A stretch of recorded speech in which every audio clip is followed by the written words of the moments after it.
Hey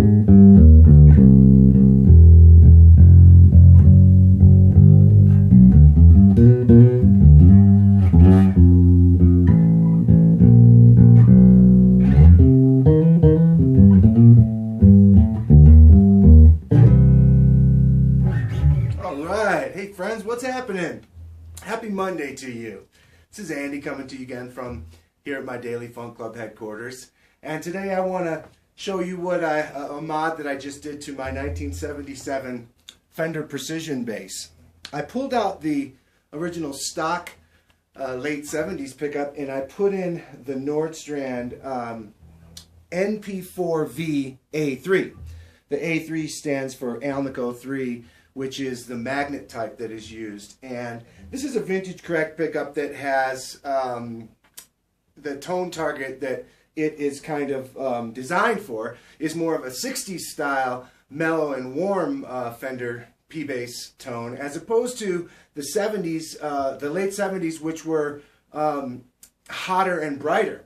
And that's exactly what it's done. It's really given me that.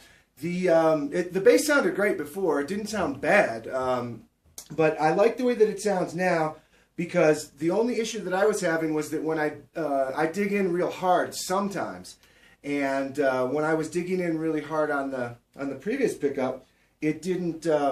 It was kind of breaking up and sounding harsh. And when I like to be able to dig in hard and have it still sound really really musical and just not break up and not hit the front side of the preamp too hard on the rig. So for me, doing rhythm and blues and soul and Americana and country music and bluegrass and all these kind of styles of music, the more mellow P-bass thing is more where it's at for what I'm doing.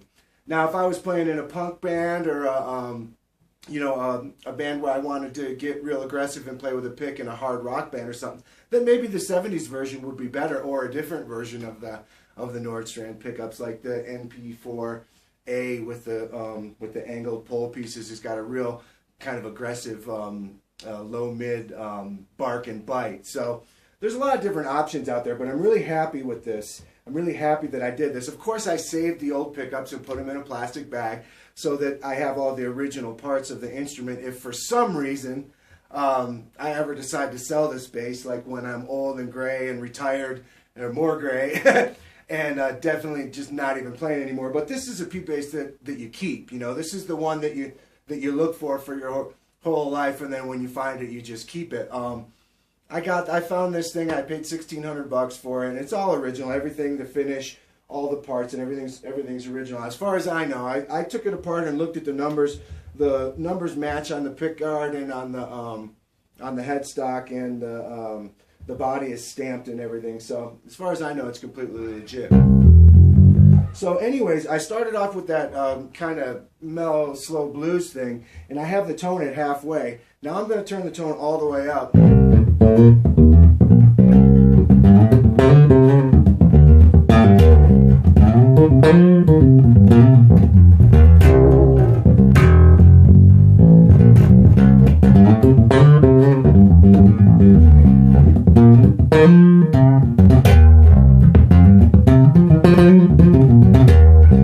I'm playing through the Mesa Boogie Strategy 888 all tube head and the 115 ultralight Mesa cab and the 210 cab. So you're hearing these two cabs with the tube head, and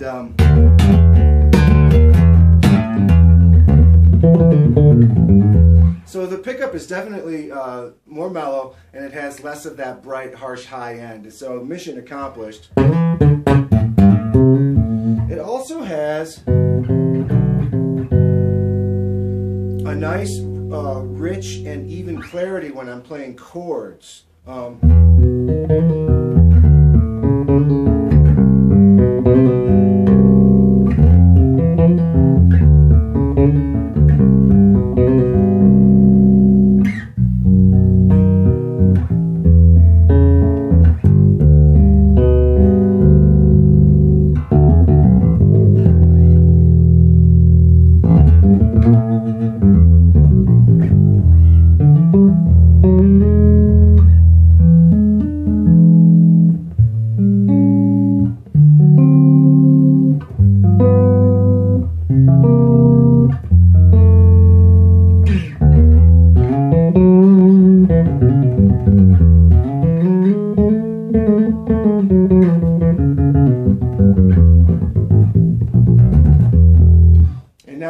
the tone all the way down.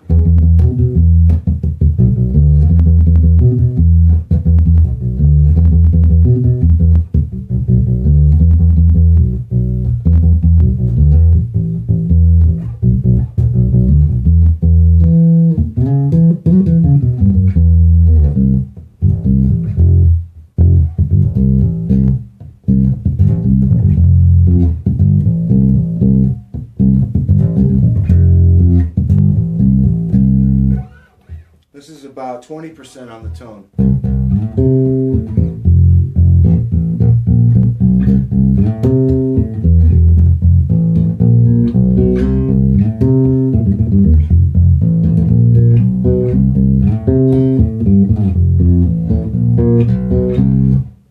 50%.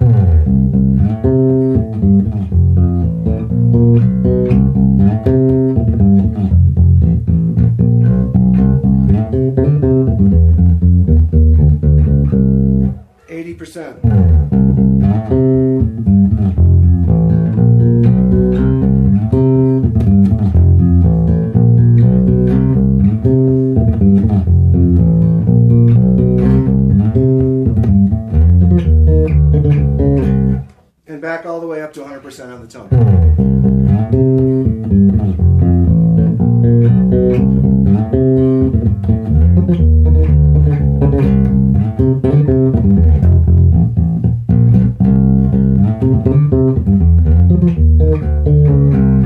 So, you know, P-bass is, it's amazing how much variety there is of useful and varying tones on a precision style bass guitar, particularly one with, you know, just a tone control, just the passive electronics. You know, just within that tone control, there's 100 different sounds, you know, just by using it in increments. And I guess I don't need to tell you, the simplicity of a Fender Precision bass is so great, because when I'm up there performing, I'm in the music and I'm paying attention, I'm watching the band, and I'm just, you know, the only adjustments I'm making, if any, are little minor adjustments to the tone control.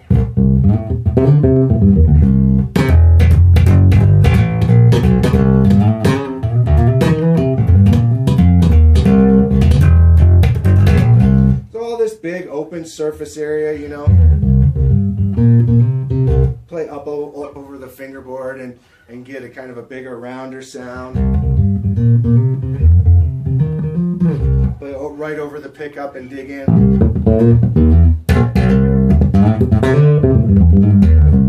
Get aggressive, and then if you want, you can play over the back, more towards the back. You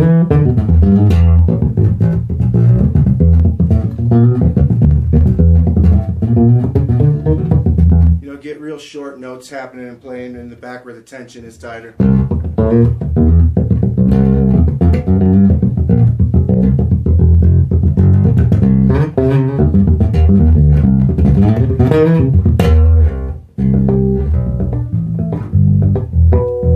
Now I will say that I have nickel round wound 45 to 105 black diamond strings on here, and there is I have the bridge cover on, and inside the bridge cover there's a very, very thin piece of foam in there, so that's taking away some of the high end. You know, I suppose I could take this off and show you what it sounds like without that, but that's my sound. Now, it's not a lot of foam that's really compressing down on the strings, that's muting it out big time. It's the thinnest kind of foam that I can, let's see if I have a piece here where I can show you. I don't have one right here handy, but it's very, very thin foam, and it's just barely touching the strings underneath the bridge cover, and that just takes away a little bit of the high end, but it does not kill the sustain, you know what I mean? Not by any stretch.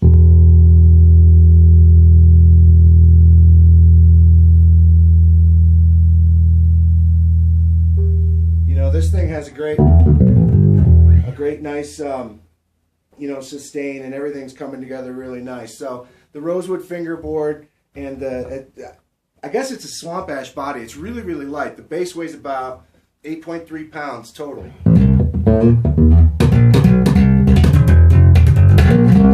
So, if you can't afford a 1960s P-bass, which Most of us can't. But you can afford a late 70s P bass. Find a good late 70s one that's light, you know, if that's what you like.